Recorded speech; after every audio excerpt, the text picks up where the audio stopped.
এইভাবে যদি বানাও কড়াইশুঁটির কচুরি সবাই হাত চেটেপুটে খাবে, এতটাই ভালো লাগে। তো চলো শুরু করা যাক আজকের এই সুন্দর কড়াইশুঁটির রেসিপিটা। একদম সিম্পলভাবে তোমাদের দেখাবো। নমস্কার বন্ধুরা, সবাই কেমন আছো? আশা করছি সবাই খুব ভালো আছে, সুস্থ আছে, আমরাও ভালো আছি। আবার নিয়ে চলে এলাম একটা নতুন রেসিপি। এই শীতে কড়াইশুঁটির কচুরি যদি না থাকে একদমই জমবে না, কারণ এখন বাজারে একদমই অ্যাভেলেবেল কড়াইশুঁটি, তার সঙ্গে দামটাও কিন্তু এখন অনেকটাই কম। আর তোমরা কড়াইশুঁটি না থাকলে যেটা সাফলা মটর পাওয়া যায় দোকানে, এমনি বলছি মিষ্টির দোকান, এগুলো তো পাওয়াই যায়, তো সেখান থেকে তোমরা নিয়ে নিতে পারো। যাই হোক, এখানে মটরশুঁটিগুলো ছিলে নিয়েছি ভালো করে, একটু আদার টুকরো নিয়ে নিলাম, তার সঙ্গে কয়েকটা কাঁচা লঙ্কা, অবশ্যই ঝাল অনুযায়ী। এখন এটাকে ভালো করে আমি সুন্দর স্মুথ পেস্ট বানিয়ে নেব। তার আগে তো জল দিতে হবে, একটু জল দিয়ে নিলাম, তাহলে না স্মুথ পেস্ট হবে। তো দেখো এখন ঢাকা দিয়ে সুন্দর একটা স্মুথ পেস্ট তৈরি করে নেব। যদি এই কড়াইশুঁটির পেস্টটা ভালো না হয় তাহলে কিন্তু লেচিগুলো যখন মানে বেলবে তখন ফেটে যাবে। যাই হোক, সর্ষের তেলের মধ্যে দিয়ে দিলাম আমি হিং। যদি কেউ হিং ভালো না বাসে না দিলেও হবে, কিন্তু হিং দিলে একটা অন্যরকমই সেন্ট আসে। তার সঙ্গে কালো জিরে দিলাম, দেখতেই পেলে। তার সঙ্গে যে পেস্ট করে রেখেছিলাম কড়াইশুঁটিটা সেটাও দিয়ে দিলাম। আর এখন এটাকে ভালো করে নাড়াচাড়া করে নেব। আর এখানে সামনেই থাকতে হবে, কারণ যাতে নিচে না লেগে যায় সেই জন্য ভালো করে নাড়াচাড়া করতে হবে। আর দেখতে এতটা ভালো লাগছে, পুরো গ্রিন একদম হয়ে গেছে, ভীষণ ভালো লাগছে। আর এটার মধ্যে এখন দিয়ে দেব আমি একে একে নুন। আর বেশি কিন্তু লাগেই না, নুন দিয়ে দেব পরিমাণ মতো অবশ্যই। তার সঙ্গে এটার মধ্যে দিয়ে দেব সামান্য একটুখানি চিনি। এইভাবে তোমরা একবার বানিয়ে দেখো, এতটা ভালো লাগে খেতে কড়াইশুঁটির কচুরি। কিছু না হলেও চলবে, এমনিও খাওয়া যায় এই কড়াইশুঁটির কচুরি, এতটাই ভালো লাগে। নুন আর চিনিটা পরিমাণ মতো দিয়ে দিলাম, চিনিটা বেশি না, অল্প একটু সামান্যই দিয়েছি আমি। বাস এখন নাড়াচাড়া করে নেব এটাকে, যাতে এই যে কড়াইশুঁটির মধ্যে যে জলটা ওইটাও যাতে চলে যায়। আর একটু হালকা ভাজা ভাজা হলেই না ভালো লাগবে। তো দেখো এখানে নাড়াচাড়া কিন্তু করেছি, অনেকটাই কিন্তু ভাজা ভাজা হয়ে এসছে আমার। আর এই যে এটার মধ্যে যে জল জল একটা ভাব আছে, সেটা তো আর এমনি যাবে না, সেই জন্য একটুখানি আমি দিয়ে দেব ছাতু।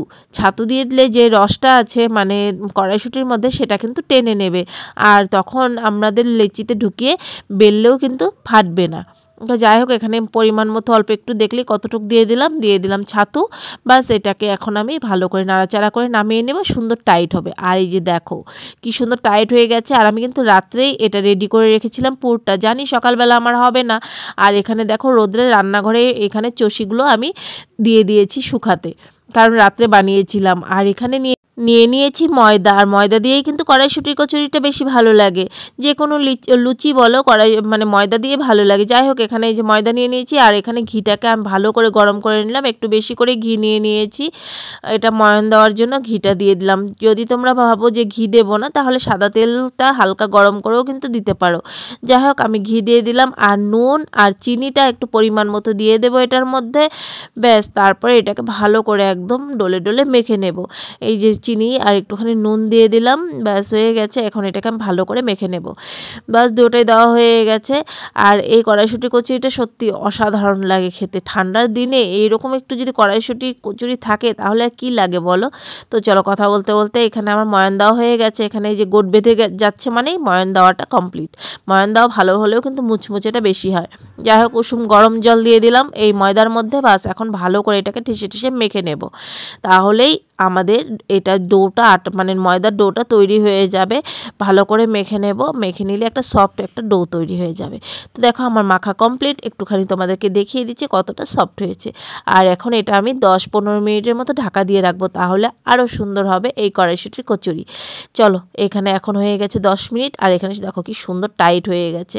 কারণ আমি জানি ওই রাত্রেবেলা না করলে সকালে উঠে বাচ্চাদের টিফিন দিতে হয়, এটা দিতে হয়, ওটা দিতে হয়, আর সময় হবে না। কারণ এটা করতে একটুটা মানে পুরটা করতে একটু তো সময় লাগবেই। যে এটা করে রাখলে আমার সকালে উঠে অনেকটাই সুবিধা হবে। তার মধ্যে ঠান্ডার দিনে সকাল উঠে তো কিছুই করতে ইচ্ছে করে না, কিন্তু তবুও তো করতে হয়। যাই হোক, কথা বলতে বলতে এখানে লেচি কেটে নিলাম। তো এটাকে এখন আমি একটুখানি ডিপ করে নেব, মানে মাঝখানটা একটু হোল করে নেব। তারপর এখানে দেখো ছোট ছোট করে আমি মানে গোল করে নিচ্ছি কড়াইশুঁটির কচুরিটা, মানে কড়াইশুঁটির যে পুরটা করে রেখেছিলাম অল্প করে দেবো, বেশি একটা দেবো না, বেশি দিলে কিন্তু ফেটে যাবে। তো অল্প অল্প করে দেবো, আর মুখটাকে ভালো করে একদম ঠেসে ঠেসে বন্ধ করে নেব। আর আমি একা একা ভিডিও করছিলাম, যে পারি না, জন্য একটু মাম্মাকে বললাম কারণ কেউ তো নেই করে দেবে আর তার মধ্যে সকাল সময়টা সবাই ব্যস্ত থাকে। তো সেই জন্য আর কি মাম্মাকে বললাম, সে মানে মাম্মাই আমাকে করে দিচ্ছে। তো তোমাদেরকে একটু দেখিয়ে দিই কীভাবে করছি। তো দেখো কি সুন্দর করে বেলছি, একদমই কিন্তু বাড়াচ্ছে না আমার ওই পুরটা, আর বেরিয়ে গেলে সেটা তেলের মধ্যে পড়লে কিন্তু একদম মানে ভালো লাগে না। আস্তে আস্তে করে হালকা হাতে বেললে একটুকুই বাড়াবে না এই পুরটা। দেখো সুন্দর হয়ে গেছে আমার কিন্তু বেলা, আর একদমই আস্তে আস্তে এটাকে বেলতে হবে। তো দেখো বেলা হয়ে গেছে, এখানে সাদা তেল দিয়ে দিয়েছি কড়ার মধ্যে, সেটাও গরম হয়ে গেছে। গ্যাসের আঁচটাকে মিডিয়াম করে দিলাম, আর এখন আস্তে আস্তে করে আমি এই কড়াইশুঁটির কচুরিগুলোকে ভেজে নেব। কী যে ভালো লাগে এই কড়াইশুঁটির কচুরি, তোমরা কিন্তু অবশ্যই যদি না করে থাকো বাড়িতে, অবশ্যই একবার এইভাবে আমি যে পদ্ধতিতে করেছি সেই পদ্ধতিতে একবার তোমরা ট্রাই করে দেখো। ভীষণই ভালো লাগে।